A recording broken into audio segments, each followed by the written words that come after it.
Okay, so yeah, we're on. We're all set up. Welcome everyone who's watching in Facebook. I see we've got a couple of people watching already. That's great. My name is Michael Link, and I'm the founder of the Bicycling Empowerment Network. And I'm here today. I'm going to be speaking to my dear old friend. Well, he's not so old as I am, but we've known each other a long time now, since about 2007 or 8. Lucky Mbako. He's the director or the owner of Oshana Cycles, and we're going to chat a bit about how Lucky has arrived at where he is today. So, Lucky, welcome. Our first Facebook Live. So yeah, if we get anything wrong, it's just due to our inexperience. But yeah, a pleasure to be talking to you, Lucky. So yeah, do you want to tell everyone where exactly you are at the moment? Which part of Namibia? Okay. Thank you, Mike. I am in Oshakati, northern part of Namibia. Far north, actually, should I say? Oshana region. So that's where we are based. That's where the shop is, and that's where we do the whole cycling, building the whole cycling foundation in Oshakati.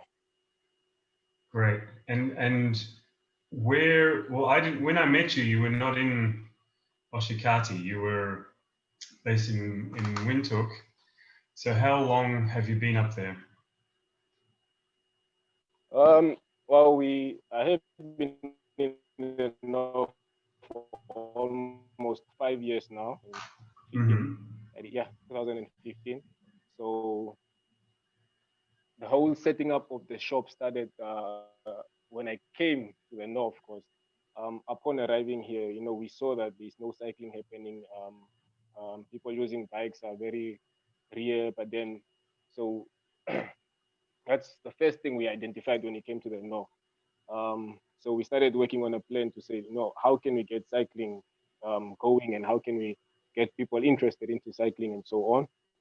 So we did some studying around the whole Oshana region, and there is potential, and there's people that's really interested in bikes, but then the challenge is on the road. Most of the roads that we use here, it's just one road, and it's the main highway, and then there's a fear for people that's on bikes. So we are still working on it till today. But then what we have done so far is, we have how do I call it? We did some small events in 2016, 17, before we came to the big events, but just to encourage people getting together, things such as community group rides, social events, and so on. Yeah. Well, Lucky, there's a lot to tell about what you're doing right now, but I'm just gonna pull you up there because I wanted to just show a little bit of the history before you even got to Oshakati. So I'm going to try and get up on the screen now a little bit of that history. I'm just going to share the screen. It's a long way. We have to go all the way back. Yeah. So here we go. Can you see that now on your screen? Yeah. Yeah. So yeah. So this is a young Lucky. This would have been pretty soon after we first met. Do you remember that bike that you got there? Yeah, I do. I was wondering where did that bike come from? Was it? It was a donation from Hela Rast, the coach From that Hela. used to train us at Namibia. Yeah. Okay, right. Yeah, I think I've even got a photo of Hela coming up in a minute. But at this time, you were part of. At this time, you were part of an organization called the Physically Active Youth. Yes. So let me just quickly go into pay, just to explain what pay is and what we usually did at pay. So physically active youth, also known as pay, it's an after-school program where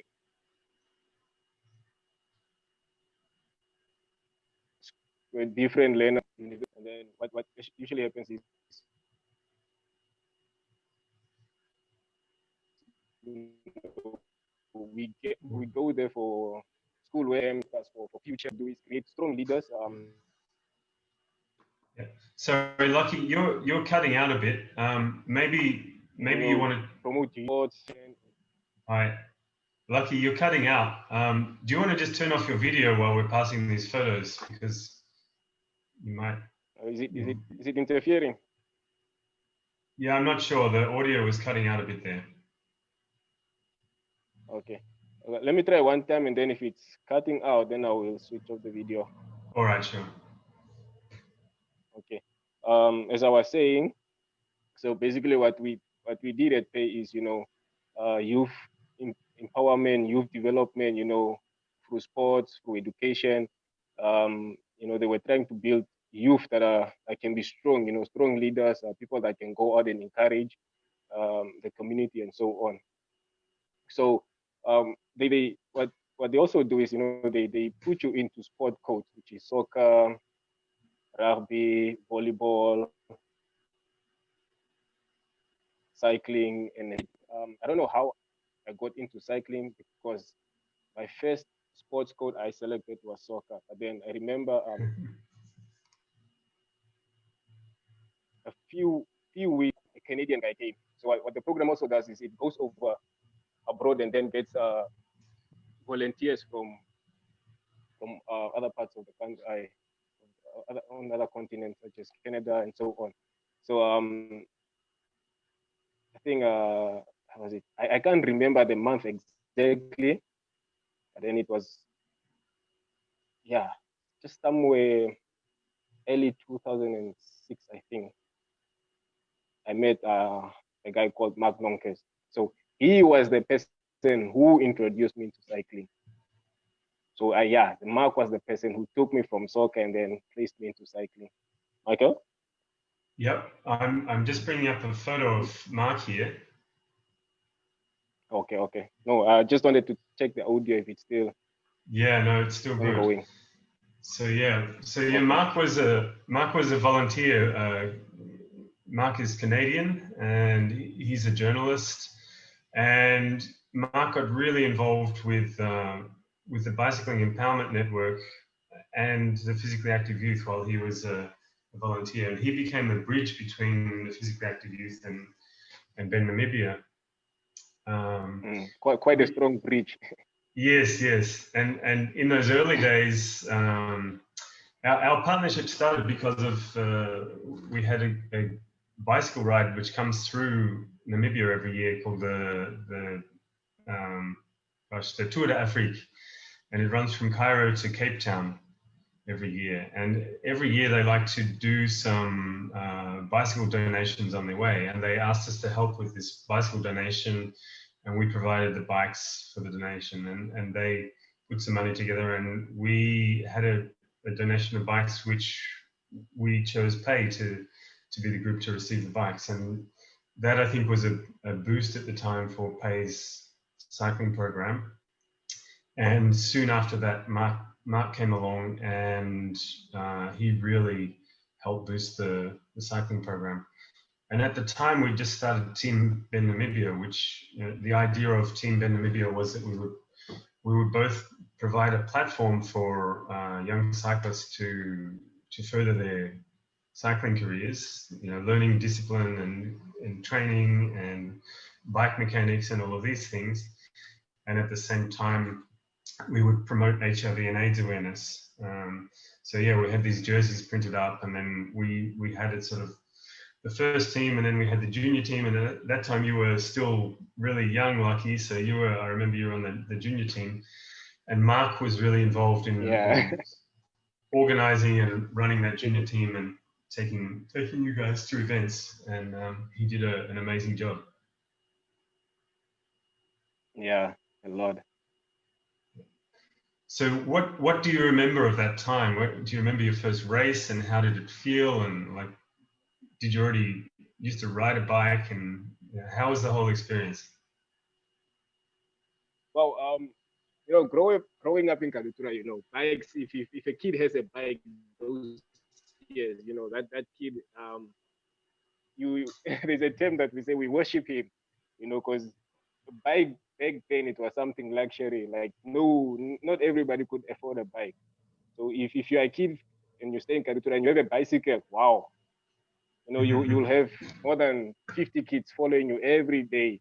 So yeah, I was one of those kids where unfortunately didn't have a bicycle, and I just grew up like that. But then I remember my first ride at Bay with Mike. With Mark when we went on the highway. It was my first time. I remember I had this black bike called there's a local term we use for it. We call them omcharas, or we call them bamboo bikes. In English, we would say they are challengers. Yeah, yeah. So my my first day, I actually had an accident where I fell from the bike and I got some bruises on my leg, but then it was fine. First event I took part. First event I took part was the Ben Venduk Relay Challenge at Unam Sports Ground. That was the first cycling event I took part. Yeah. On the junior team, it was me, Martin, Ephraim, and then Costa Saban. So there you guys are now. Can you see that photo? Yeah. Yeah. See them. Oh, we were way young. Yo. Yeah. I mean, look at Costa. He's just a baby. Of course it's, of course. I'm really proud of Costa and of all of you guys. But it's it's a lot of sadness as well to see Costa's photo here and remember the enormous potential that he had and that. Yeah, I bet, man. He had such potential and was really inspiring the next generation as well. And that was a really sad loss for his family and friends and for all of Namibia. Exactly. Yeah. He was just a good person on the bike. Like he was the one who would motivate us. So I remember we came to one event. We had no proper bikes. We had no proper cycling equipment or shoes or any cycling, something that can relate to cycling. The only thing we had was a bike. I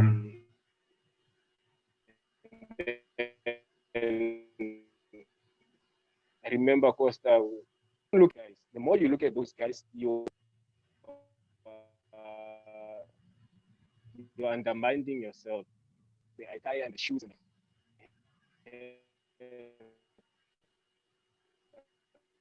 I'm telling you. And I listened, just said, no, just listen to what he's saying. And I did. And I remember it was about 30 kilometers we were doing. Pick and Pay Cycle Challenge, I think. Yeah, we're doing 30 kilometers. Yeah. And just by listening to what he said and taking it seriously and, adapting that whole concept that he just told me that morning, I actually came third. I took the third place overall. Oh, that's awesome. That's awesome. Yeah, mind over matter. Hey?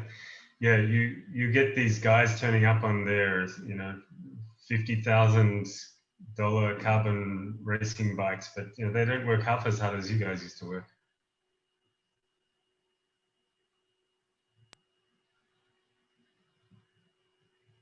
Okay, I'll pass to the next photo, Lucky. Okay. This is a random interval here. I thought we would put your family a bit further ahead, but yeah. I messed up the order of the slides. But it's fine. This is Genevieve, Theodora, Rachel, my mother's namesake, my firstborn. She came around 2012, if I'm not mistaken. 29 September. So she was born in Windhoek. She's quite in Windhoek. Yeah. She's quite big now. She's big, and she's one of my mechanics in the workshop. She's quite handy. Oh, that's great. How old is she now? Although she's 8 years now. Oh, okay. Yeah. Helping dad a lot. That's great. Yeah, she does really. She's I think she has that I don't know how to call it, but she has that mechanic feelings in her. Like she really works. She would just take a bike and just start fixing. I don't understand what she's doing, but she would just pick up spanners and start working on the bike. Oh, that's great. Yeah, That's great. handy. Awesome. So you've got the next generation of Oshana cycle mechanics coming on board. Ready. Mm-hmm. Okay. Well, now our slides seem like a lucky dip. Let's see what's coming up next. Okay. Oh, this is Oshana Cycle Challenge 2019. This was the first big event we hosted in the north. Mm-hmm. So what was the inspiration here, Lucky? You went to the north, and what did you do in the north when you got there? What was your reason for moving from Windhoek? Okay, the reason why we moved to Windhoek, there are so many reasons. Let me see if I can at least get two of them. The first one was for us, because by the time I was married, so we said, no, let's get away from Windhoek and go to a place where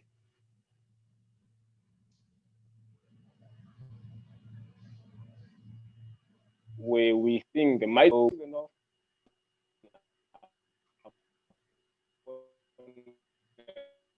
Driving in and the first thing we know lately, like so many things that they want to do, but then this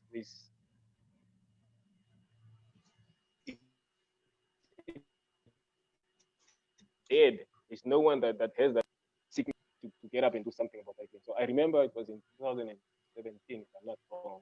We tried a small event, and then without any sponsor or any help, just me and my wife.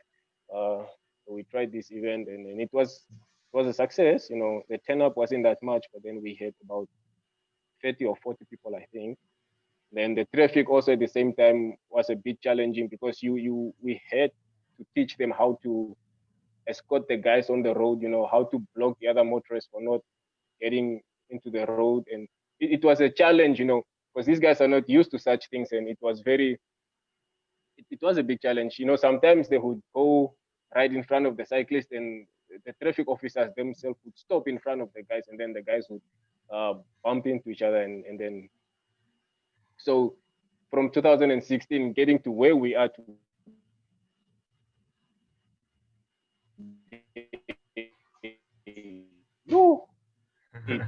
imagine last year I was sitting with the regional commander for Oshana, the police, and then she's telling me, because I'm trying to explain the whole concept of cycling to her, because what I wanted is we wanted to give the police guys more training so they know how we do these things and how the road should be closed and so on. So I'm sitting with her and I'm saying, sometimes we are so fast we can go 40 kilometers per hour on the bicycle.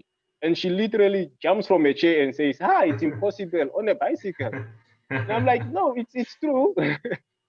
It's true. I don't know how I can make you believe it, but then what I can do, I can show you some some YouTube videos, and then you can see how fast these guys are. And then I showed a few videos where guys are really doing this strip line, and then they are chasing for the sprint. And then those guys are traveling about 60 to 70 kilometers per hour. And she's shocked, like she can't believe it. So it was a whole process of learning and meetings after meetings, but finally, thanks to God and thanks to His grace, we are here. We did it, and still pushing further to go. That's something that I think a lot of people just can't imagine is that you would have to train the police to be able to protect you on the road as a cyclist. Yeah, because I mean, cycling exists in the north, but it's really seen as, you know, a sort of very basic mode of transport. People don't really think about it in terms of planning roads, and in terms of when you're in a car, you don't even think about the rights of cyclists or what issues a cyclist might be facing. So have you found that things have changed since you've been there in terms of the rights of cyclists to be on the road and these kind of things? Are you seeing any difference in before and after you arrived there? Yeah. Okay. 2016, it was still dead.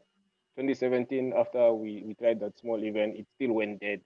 And then in 2018, I remember, I don't know how we really got in touch with one another, but then I got a call from Nedbank. Said, we want to sit down and talk with you about the cycling that we see that you are into cycling, and you have some cycling programs. So I said, you know what? We went and we had talks and talks, and I said, you know what? Do the events, and we will jump in and sponsor you where we can. So that was our main gate that opened for us. We saw Nedbank is on board, so let's push. Let's push for a bigger event. In 2018, we didn't do any event. We just kept on with training and trainings, and just trainings and group rides and community social events. Just do small events. And then by the end of 2018, you could see the transition of bicycles being, how should I say, bicycles, the number of people riding bicycles enlarging, the number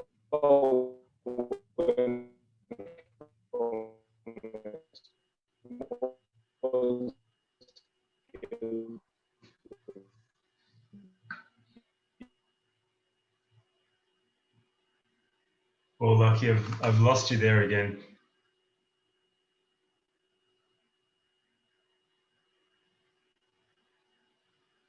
Scale. So we have about, whereas in 2016, 2017, so now we have at least about 5 to 6 then road bike as well. And then so you see there's a picture here. Let me just quickly explain about these guys. The guys that you see on the BMX here, it's the Oshakati BMX group. So what's happening now, we are busy with the Namibian Cycling Federation for them to transfer this program to Oshana Cycle. So what happens is about once a month or once every second month, we host the event for these guys. They're orphanage guys. They stay at, just forgot the name of the orphanage. But usually we go around different orphanages and then pick the guys up. We have the bicycles provided by the NCF. And then helmets are there. There's a few equipment that's there, like medals and everything, and snacks and so on. So what happens is we go around into the communities. For example, let me say we would go to Kadutura. We would select a community where there are more children, for instance, maybe Koriakab Dam. Then we would just go to a soccer field, get all these kids from that location, and then plan a day for them where they will just be on bikes. We make a small competition. And then through that program, we also would see how many of these kids are quite having the skill, having the talent. And then we see how we can help those guys get into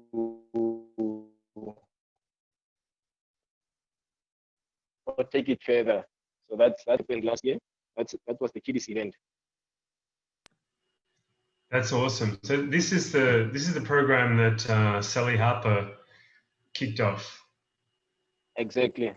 Yeah. So this is a brilliant program that Sally got going several years ago, and involving the NCF, getting BMX programs into all the corners of Namibia. So it started off in Windhoek, but Sally approached Ben Namibia several years ago to see whether any of our partner shops might get involved. And one just up the road from you at Utapi, run by Julia Akandro, her program is also really taking off. So do you guys have events together? So basically what happens is, I don't know if you know Costa, because Costa is the one that usually coordinates the bicycle and the BMX program when it comes. So he's the one that, so yeah, we actually work together.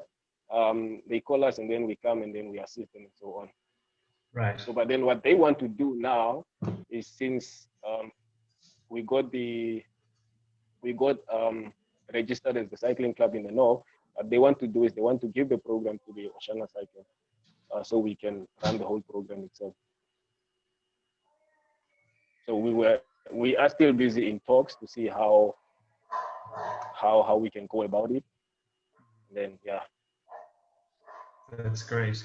And this is really what we call paying it forward. I mean, you came up through a junior cycling program run by Pay, and with all the support. I think Marie-Jeanne from Pay will probably be watching this at some point. And with her support and support from Mark and a lot of other people, you got to achieve things in cycling that would have been difficult by yourself. And now I see what you're doing, Lucky, is really replicating and amplifying everything that all that support that you got. But you're doing it with a lot more knowledge, having come through the program. And it's just phenomenal to see what you've done with the races and fun rides, and now taking on the junior program. I don't think I've got any photos, but do you want to talk about the park that you're setting up? Okay. Yeah. Just before I get into the park, like you said, Mark, the lights of MJ, the lights of Mark Monkes, the lights of you yourself, it's because of you guys that I'm where I am today. The opportunities that you guys have given me, and then the opportunities that you still continue to give me. If it was not for MJ, I don't believe I could see South Africa today. I don't think I would be part of the UCI team. I don't think all the achievements I got in South Africa and all the achievements I got to play as a professional cyclist. So, like you said, yeah, it's just we have to pay it forward. Yeah, I don't have any photos of Marie-Jeanne, unfortunately, but hi Marie-Jeanne. I'm sure you're watching this, whether it's live right now or afterwards. Yeah, it's always really nice to see one of your graduates doing amazing things. So Marie-Jeanne was the director of the Physically Active Youth program for many years. She's now living in New York and studying and living her life there. Yeah. So about the park, when we started the whole cycling thing and we saw that the cycling thing is kicking off and it's becoming strong and more people are involved, we noticed that people are still not feeling the safety on the road. So the idea was, we approach the town council, sit down with them, and give them a proposal. The proposal says, give us a piece of land, which is even 2 to 3 soccer fields, land that's not occupied. And then we lease this land from you, because you also need to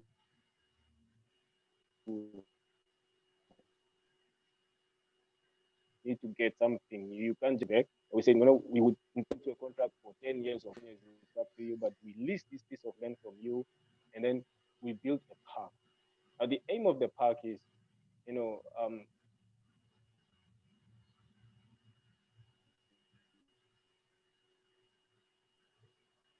don't know if recreational parks or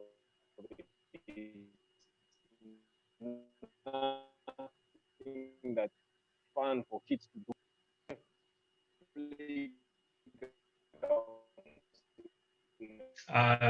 Sorry, Lucky, you're cutting out again. Have parks in the okay. Your audio's just dropped a bit again, yeah. Okay, let me. And now? Yeah, now it's fine. Okay. So yeah, as I was saying, the aim of the park, is to create a place where all children can come together. Even grown-ups, can come together and just have a place where they can ride their bikes in safety. Because if you go on our roads, it's really not safe. And then, as I was saying, or anything for kids, it's nothing. We said, you know what, we need a place where we can,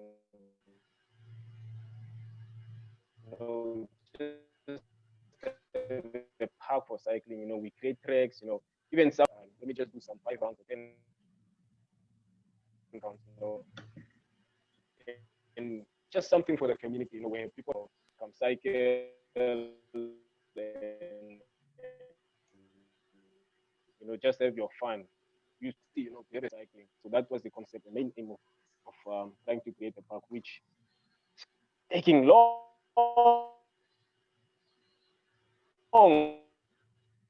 Okay. Look, Lucky, the audio is cutting and cutting and cutting. So maybe it's better to switch off your video for the next little bit. Yeah. Okay. I'll share the screen again. Yeah. So I'll just share the screen again. You don't have to just look at my ugly face. Now, yeah, just to summarize what you just said about the public space in the north of Namibia, it is really limited, and the opportunities for kids to engage and have a safe recreational space, and adults or families really, it's really limited. It's, everywhere in Namibia, the suburbs of Windhoek are the same. It's quite difficult to walk to a safe public space and just hang out. You've got Avestam, but in the north, it's even more limited. And what you're doing is fantastic and a great way of addressing this shortage of public space. So, can you see that slide? The slide that's up on the screen now, Lucky. Can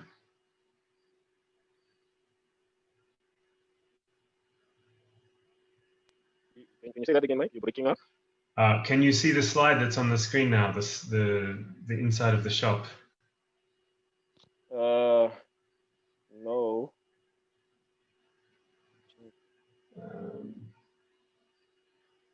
Nothing. Okay. I'm still with the old slide, like on the BMX bikes. Oh, okay. I'm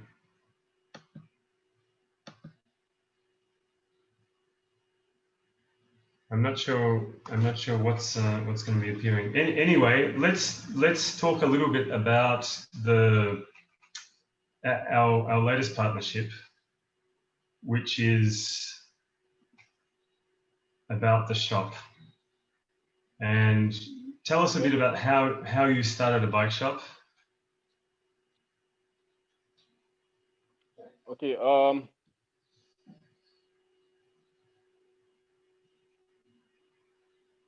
2016, was it 17? We registered the business in 2016, if my memory serves me correct.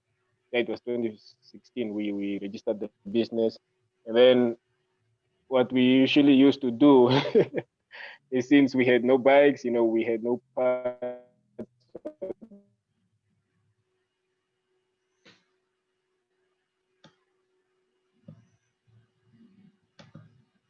We usually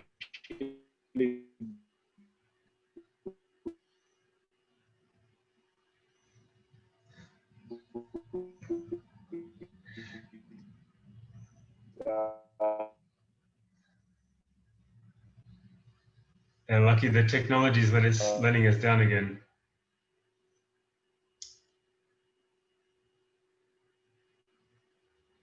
Things that are already in the shop, because it was nice.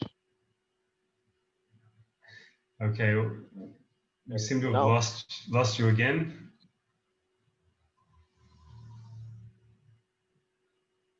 is it should I try different headsets or? I don't think it's a problem with your microphone. I just think it's a problem with with the bandwidth with the signal. So just try again.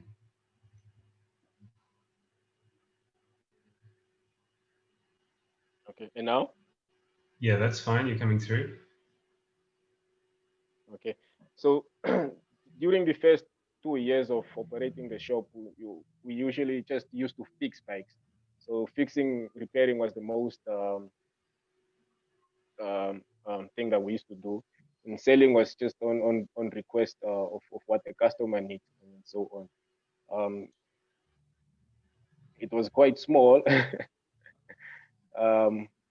but yeah, thanks to all of you this year, finally, if looking how we started and where the shop is right now, it's unbelievable. Yeah. So lucky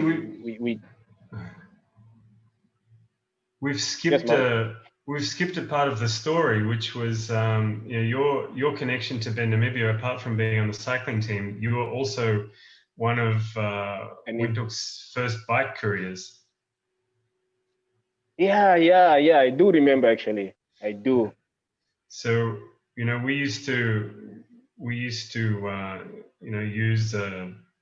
courier service, or just go and drive around or ride around ourselves and deliver things in town, documents and so on. But then you were available and you liked the idea and took on the challenge of being our bike messenger.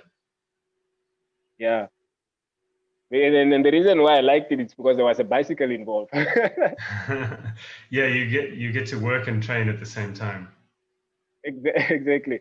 Yeah. So that's one of the things that we are still doing here at the container itself. So that's what we are doing with the e-bikes. Yeah.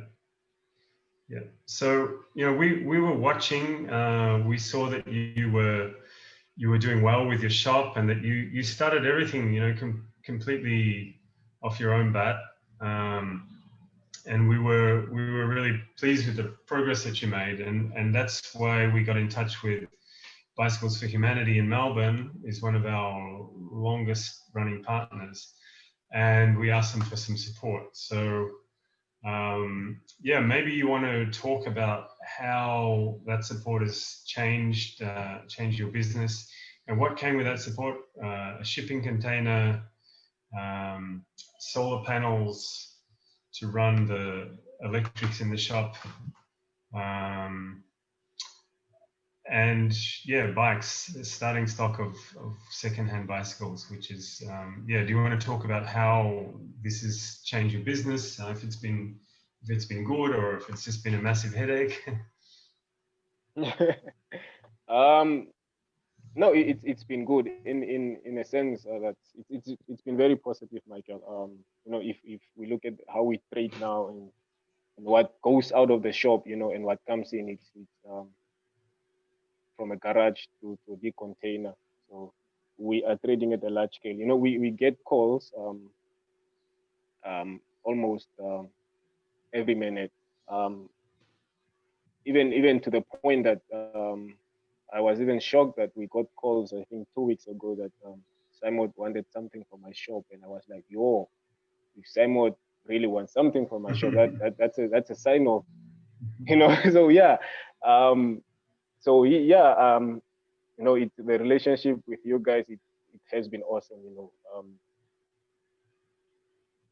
From where you guys picked us up and where you have placed us now, we are quite happy. The role that you guys have played, it's quite awesome, and yeah. Well, it's something that no words can't even describe how we feel right now. I think the only thing that can describe how we feel right now is by you guys seeing what we do. What we produce. I think that's the only thing that can explain itself.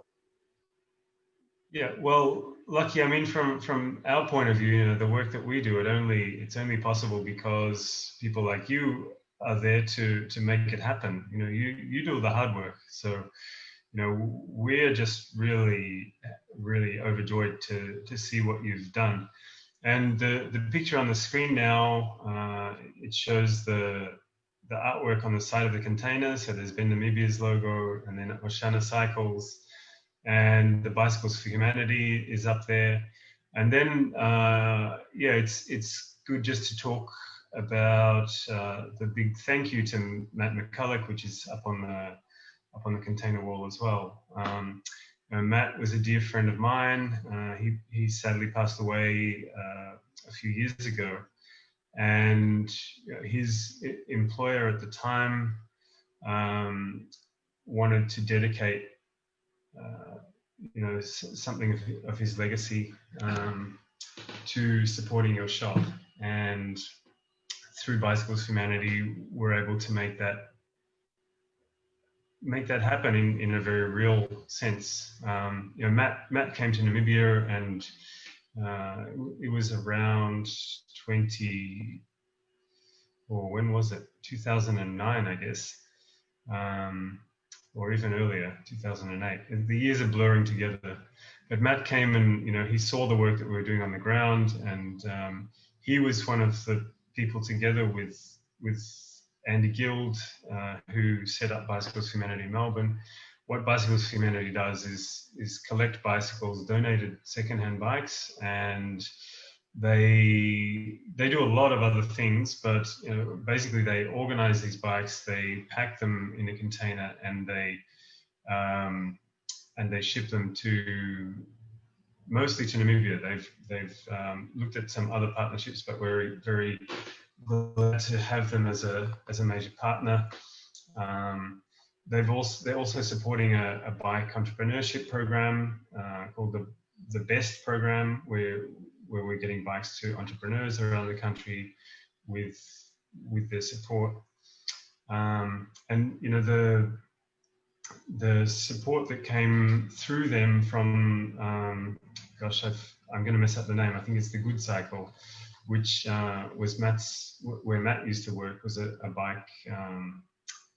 They worked with bike hire, and when Matt passed away, they offered to support a local enterprise and agreed to support your shop, providing solar panels to power the shop, and provide some of the support and training to help get you started. So yeah, all of this support which comes out of Melbourne in Australia has been really fundamental to making this happen. And once again, Ben Namibia is just kind of a bridge between these overseas supporters and guys like you on the ground. So yeah, a huge thanks to them. This has been an amazing achievement to make all of this happen. I know a lot of those guys will be watching now. So yeah, I don't know whether you want to have a shout out to Bicycles for Humanity Melbourne and the people at Good Cycles. No, yeah, we can actually. There's a few names on the container door. So I should say, call them out. I should say, Lucky, you're inside that container that we're seeing now, and you're gonna see what the guys wrote in marker pen on the doors of that container. Yeah, but especially here, you can't see because I've placed the helmets on, so that is impossible. Yeah, no, I wanted to take the call from inside the container to see how it will be, but yeah. So yeah, to all the guys in Melbourne, Bicycles for Humanity, thank you. It's not enough to say. It's just a word of saying. It's just a way that we express, but it's not enough, to say thank you. You guys have done amazing. You guys have an awesome stuff, and we are really grateful for the opportunities, including you, Michael. The role that you played, you won't understand, and for you, just but I wish it was. But yeah, we'll think of something big, and then we'll surprise you guys. Look, man, what you've already done is huge, and it's really surpassed our expectations. So we're back into the jumble of disorganized slides that I put together. So maybe Why can't I see the slides? What's that? Why can't I see the slides? I'm not sure what's going on. There's a bit of a delay, but they should be. You should be seeing a photo of you in front of a Nedbank, a little Nedbank tent with a bunch of cyclists. The only slide I see, I think that's the one for the race that we had last week. Yeah, so this is from last week. This is one of the photos you've just sent me in WhatsApp. Yeah, it's the event that we had last week. Yeah. So I don't know if you want to talk about the local support that you've had for your events up there, and who's been involved in that. I remember when we did the event for last year. The good thing is, the event happened together with one of Nedbank's biggest events, which is the Kapana Challenge, where people come and they bribe meat, and then they're the best meat gets to win a prize and so on. So we did the event on that same day, with the same event on the same venue, same time, and people that came around were a lot, because some came for that event and some came for cycling and so on. And after the event, we got a few calls. We got a call from one of the big companies here called the Faisal guys. They called and said, we would also like to be part of your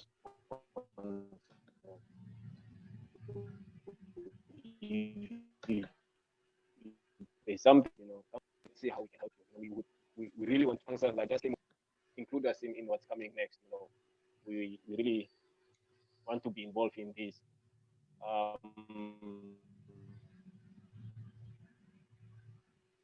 So they are really into it. We had NewMed.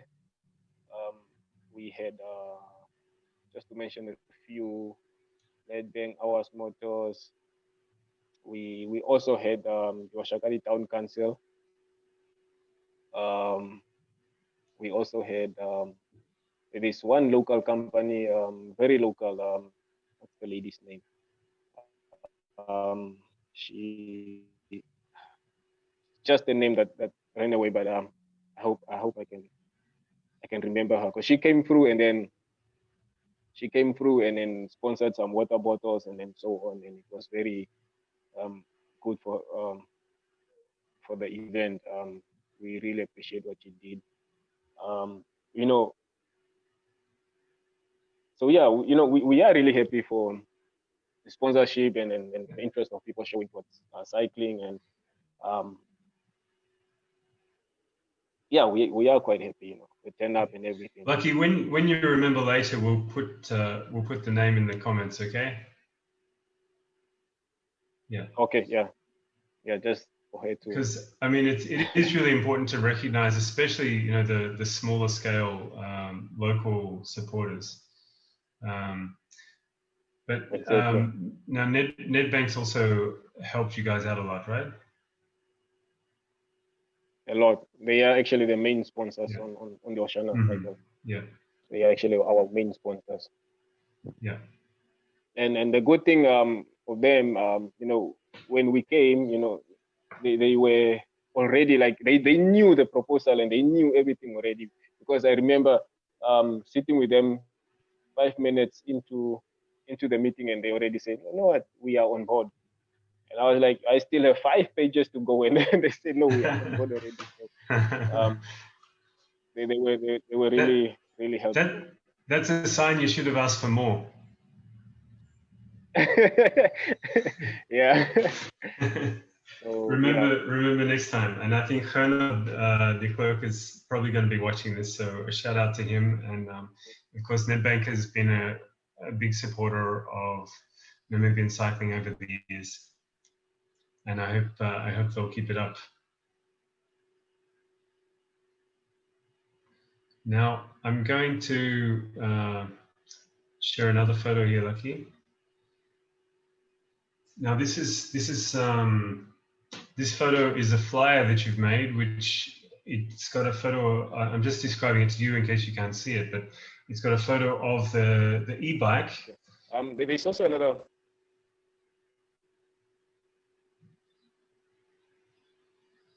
Sorry, go ahead. Is it just the e-bike alone? It's the e-bike and delivery service flyer. Oh, yeah. That says bicycle rentals.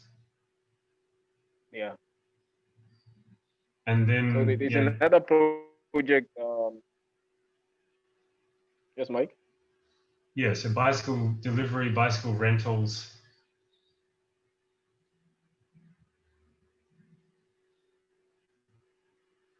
Yeah, those were flyers that we made just to give out to the guys out there to see what we actually are doing at the shop and services that we render and so on. It's just that we made the call a bit early because there's 4 guys that I really wanted you to see, introduce them to you. They remind me of how I actually started and the whole Ben junior team. Right. So what happened is I went out cycling one day and I saw these 4 boys on the side of the road trying to fix this old bicycle. The others were on their bikes and the other one's chain kept falling off, and then the bikes they had were really old, like that. Right. The condition was really old. Yeah. So I stopped and I asked them, why do you guys cycle? And they answered, it's what we want to do. We want to cycle. If we can even go to Windhoek, we want to cycle. So just by the answer, I said, I gave them my number and I told them, no, this is where I stay. So come by tomorrow and then we can talk and see what we can do. And then exactly the following day they came and then we talked. And so now what happened is I took them in and then, I give them training. I just forgot to mention, they were actually the first people that we donate bikes to. Lucky that's just awesome. I mean, to hear this story, it just makes my heart sing. That it just makes sense of everything that I've been involved with, and it just makes me really happy to hear that this is your approach. That you're looking out for these guys and remembering how it was for you. Yeah, they will come by today, and then I'll take a picture and then send it to you because they always have. I have a book where they have to take off every.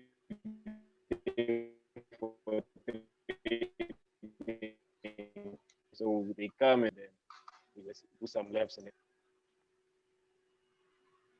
Oh, that's great. Yeah, maybe we can meet them another day in another. So those are another the guys. live. Yeah. And the aim is next year.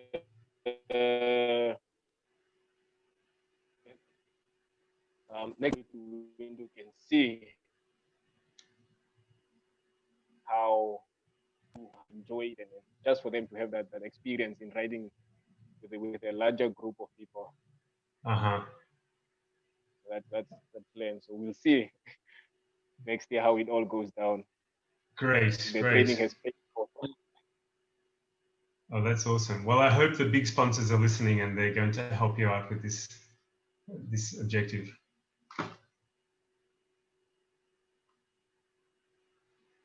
Okay, so Lucky, I just want to talk a little bit about the bike that is in the top of this flyer, which is an e-bike, and this e-bike was sponsored by Bicycles for Humanity Melbourne, and it was provided by Sun Cycles in Windhoek. And I just wanted to give a quick plug to Sun Cycles because they're doing an awesome job of bringing e-bikes to sub-Saharan Africa. I mean, you can go and buy an e-bike in Tiamat or any bike dealer in South Africa. They're becoming much more widely available, but there are very few people looking at the applications of e-bikes in this kind of day-to-day, how an e-bike can affect the day-to-day lives of people, because it's a technology it's now becoming much more mature, more affordable, and if you compare it with a car, it's much more reliable, easier to maintain, much cheaper. With a solar panel now, you can charge an e-bike in the middle of the bush. So what Sun Cycles looking at is the sort of applications for game rangers. So game ranger can get an e-bike and go and do patrols and this kind of thing. And in this case, you're looking at using the e-bike as for making deliveries. Is that right? Yes. Yeah. So what we actually want to do, yes, Mike? No, you go ahead. Okay. What we want to do with them is, introduce. We actually have already introduced delivery services with the e-bike. Sometimes you might be sitting in Oshakati, then they say letter that you want to drop at NAM post or something like in a small package. And if you look at the taxi fees, which is always in increase, especially during the COVID time, taxi fees went up to what, and so that's you stressing about taxi fees. Let's help. Let's see where we can help. Which we only charge at $10 with deliveries. So you don't have to go and then go drop and then go back to work. It's just a one-way delivery, and then we wait for you. The other reason what we also trying to achieve is we also see if it's possible, if we can get cost-free transport system. For instance,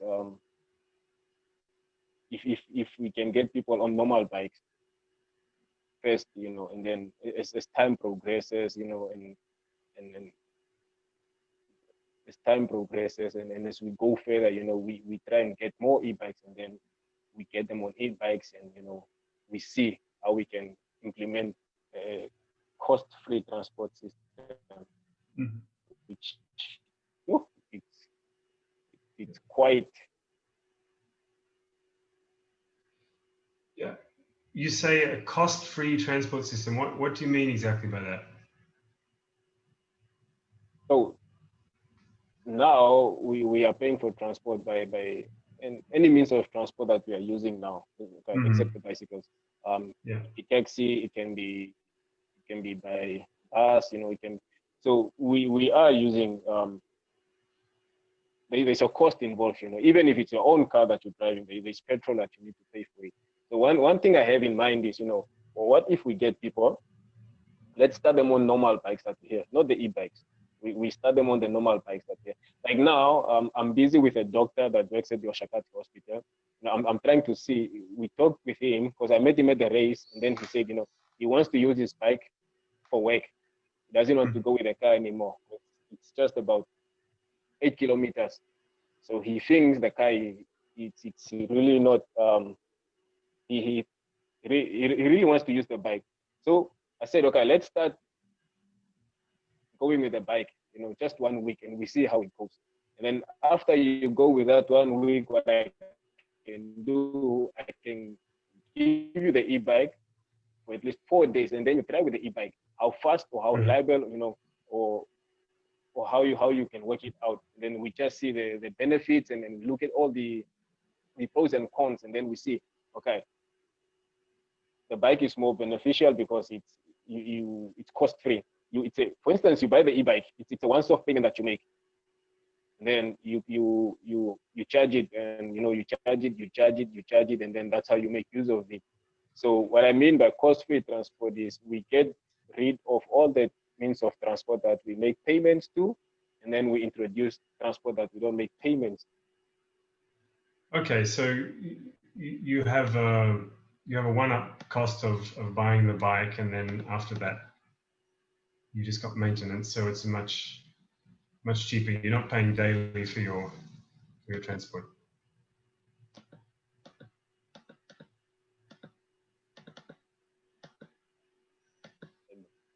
That's another fury I have in mind.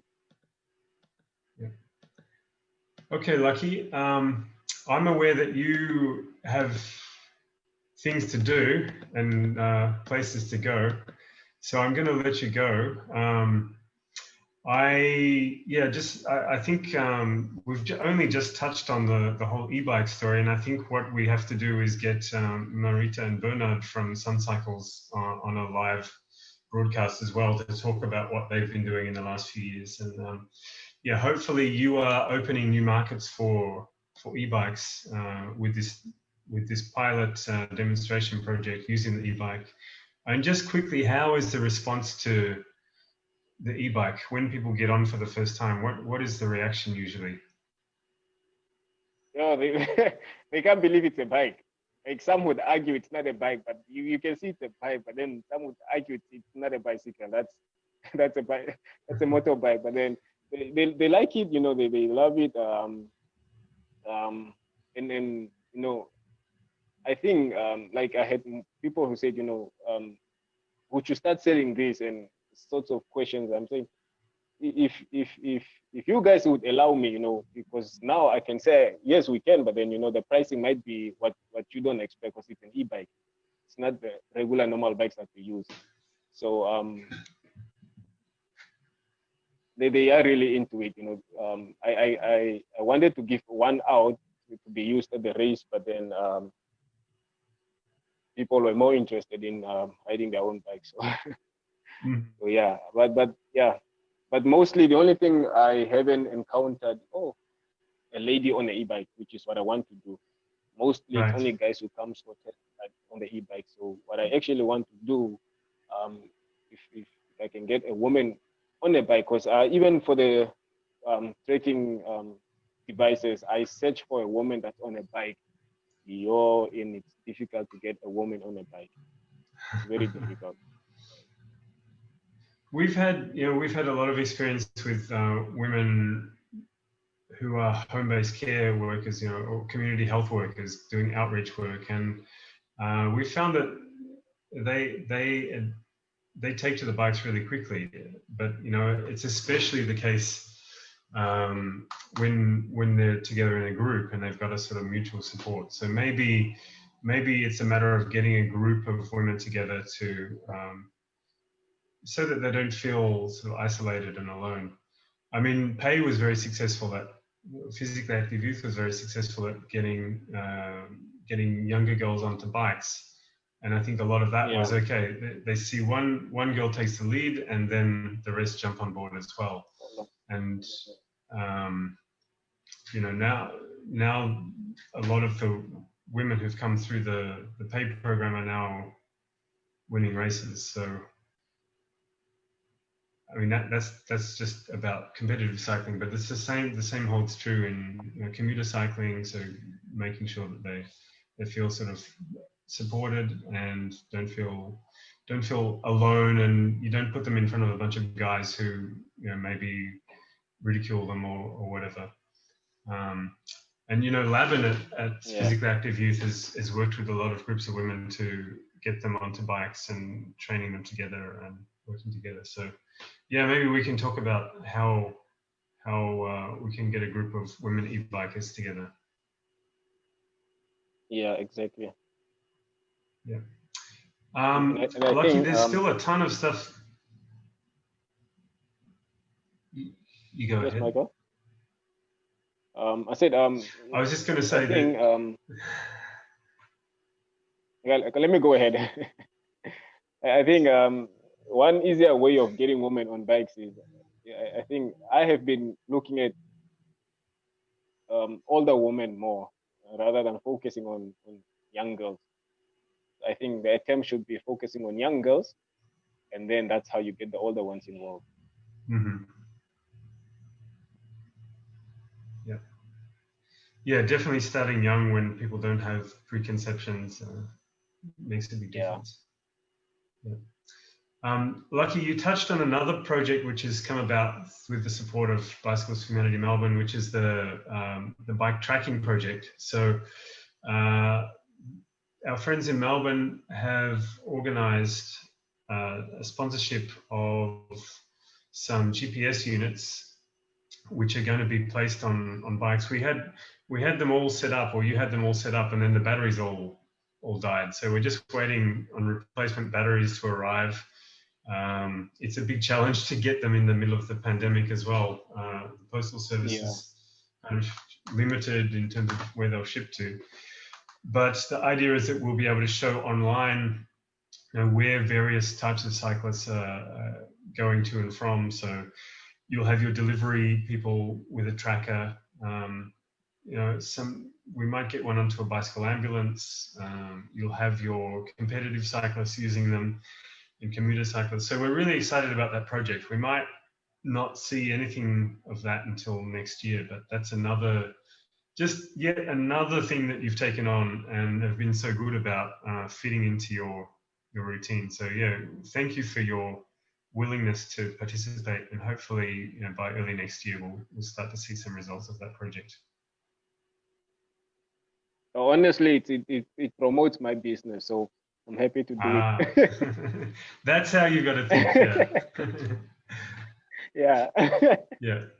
Awesome, Lucky. Well, I didn't show, which was of Hella Rust training you guys. And Hella, from my time in Namibia, Hella was one of those just quiet champions of cycling in the country, and she did an enormous amount to bring a whole bunch of guys who have gone on to do bigger and better things. And she worked voluntarily, tirelessly, doing training for young cyclists. Here she is. She's taking you out on the B1 with her motor scooter, and you guys did draft training behind her. So yeah, I just wanted to get that photo in because I just feel like it was now I feel like now this has gone full cycle, and amongst the various other hats that you're wearing, you're sort of taken on the role of the coach as well.